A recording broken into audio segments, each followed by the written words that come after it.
Good morning. Thanks for following us on the KARE 11 stream. We are following some breaking news at this hour. We have had a horrific morning here in Minnesota, two separate shootings. We know that former Speaker of the House, Melissa Hortman, and her husband were shot and killed in their homes overnight by a man who apparently had a manifesto with several lawmakers' names on it. We're going to go to Jana Shortle now, who just wrapped up a Minnesota State Patrol update. They held a press conference. Jana, what did they have to say?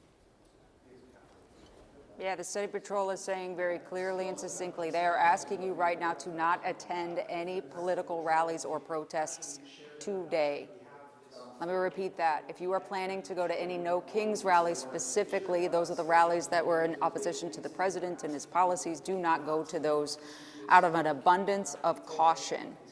Julie, is what the Department of Public Safety and the State Patrol are asking. We followed up saying, or I followed up asking if they had any indication from this suspect who is still on the run, was planning to go to that rally, if there was any reason to believe people were in danger. And then they shared a picture that I believe you have back in the newsroom of something inside of its vehicle, and it is several pages that just have the words "No Kings" written on it, and that is the name of the rallies, the protests that were happening across the state of Minnesota right now. And so we know that the person they're looking for had the name of the protest on several pages in his car. And I don't want to speculate, but your mind can kind of take you through why they would be concerned that a large number of people were going to go to a place under the same name of the event that the suspect had in his car, and the suspect is not in custody.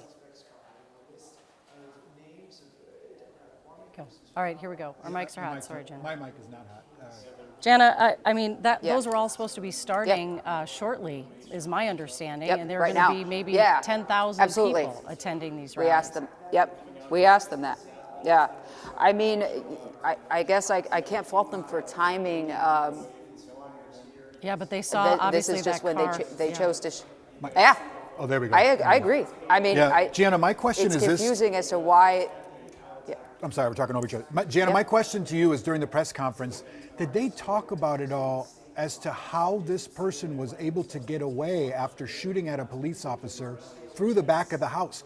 No. Typically in law enforcement, I mean, that's very, very difficult situation to get away from when you shoot at an officer, let alone on foot, let alone given the circumstances. Did they talk at all about how that person sort of slipped through into what is now an unknown manhunt?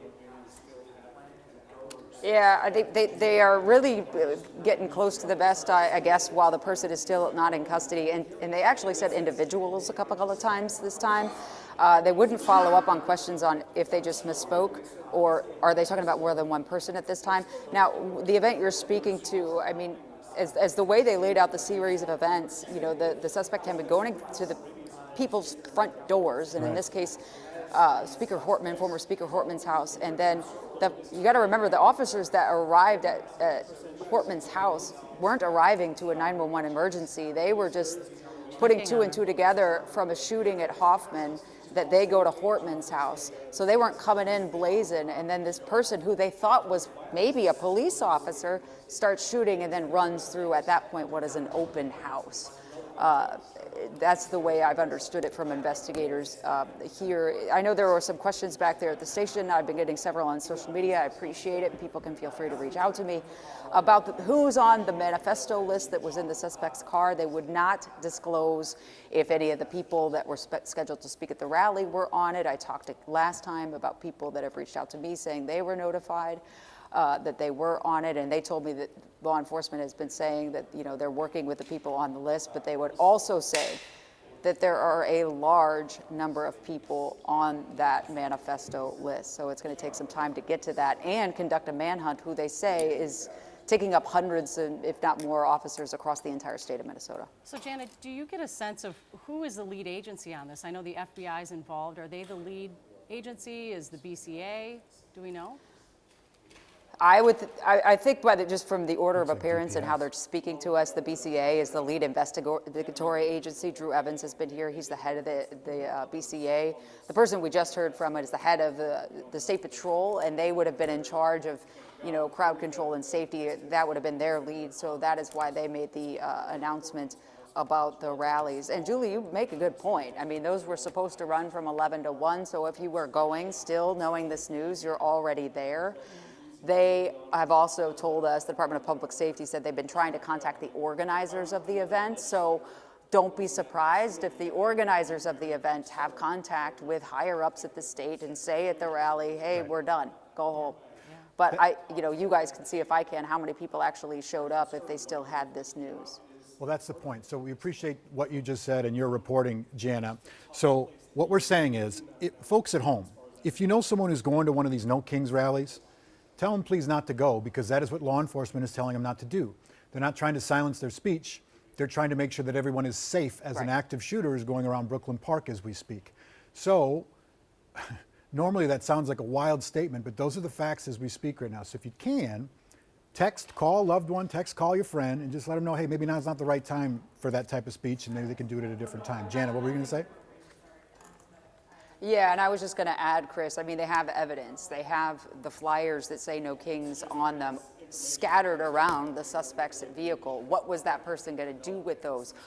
Did he have the addresses and spaces and places of these rallies? I mean, we think about it, and that's why you would deduct an abundance of caution, like, hey, this person had No Kings on their list too.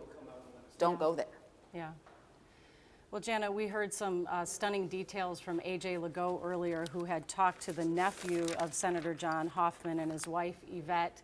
Their mid-20-year-old daughter, Hope, was home at the time that the shooter showed up, and we believe this was the first home that the shooter stopped at, and we were told that Yvette jumped on top of her daughter, Hope, to save her from the shooter.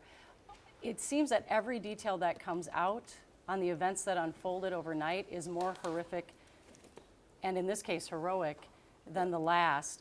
I know you have been talking with a lot of different lawmakers. What have they been saying this morning? We can only imagine how they're feeling. I don't know. Yeah, fair enough. The kind of phone call I got today from a senator, I've never had a phone call like that. I've never heard that tone and tenor. And it wasn't to share information so it could be reported on the news as quickly as possible.